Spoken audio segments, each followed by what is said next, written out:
l'équipe du Cruf lors de l'épopée 2000. D'abord, première nouvelle, qu'est-ce que vous êtes devenu 20 ans après?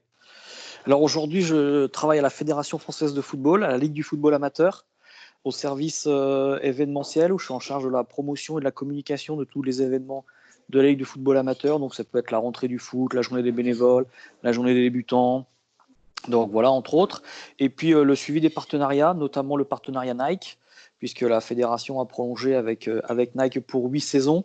Et dans cette reconduction de contrat, il y a une offre spécifique pour le foot amateur, donc pour les clubs avec une collection spécifique, et pour les ligues et les districts, des dotations. Donc voilà mon boulot aujourd'hui à la Fédération française de football, depuis bientôt 3 ans.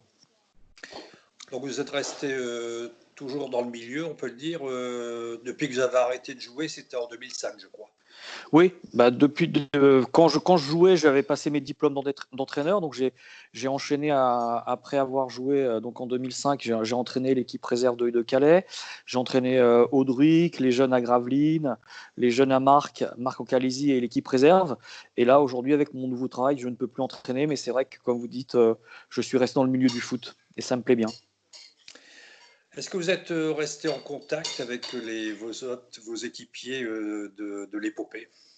Oui, bien sûr, on a la chance aussi, c'est qu'on n'est pas très loin les uns des autres, on est entre Calais et Dunkerque. Donc pour la plupart, en tout cas, on n'a que Jérôme Dutitre qui est sur Reims et Cédric Jandot qui est dans la région de Toulouse. Mais pour tout le reste de l'équipe, on est soit à Calais, soit à Dunkerque, ou entre les deux. Donc ça facilite les échanges et les relations, donc ce qui nous permet de voir assez régulièrement pour faire une petite réunion de l'assaut, mais également à minima 2 fois par an, puisqu'on organise un tournoi de futsal en janvier.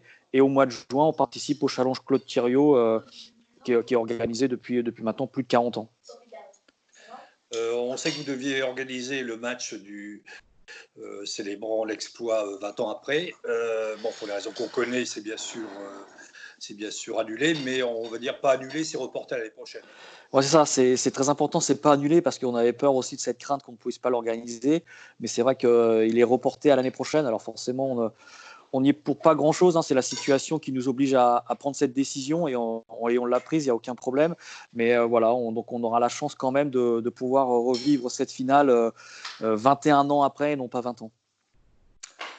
Et quel est le souvenir fort que vous retenez de cette épopée qui s'est faite quand même en plusieurs étapes? Est-ce que c'était la finale? C'était le match contre Bordeaux? Qu'est-ce qui vous vient là spontanément à l'esprit? Disons que sur chaque match, il y a un événement particulier, puisque c'est une étape supplémentaire, mais le plus gros événement, ça reste quand même notre demi-finale au Stade Bollaert contre les Girondins de Bordeaux, qui étaient à l'époque champions de France en titre quand même. Donc c'est vraiment déjà le scénario du match, l'ambiance dans le stade, et puis il y a le retour à Calais devant l'hôtel de ville, où il y a presque 5000 personnes devant l'hôtel de ville pour nous acclamer et nous ovationner. Donc ça reste un moment très fort de cette aventure.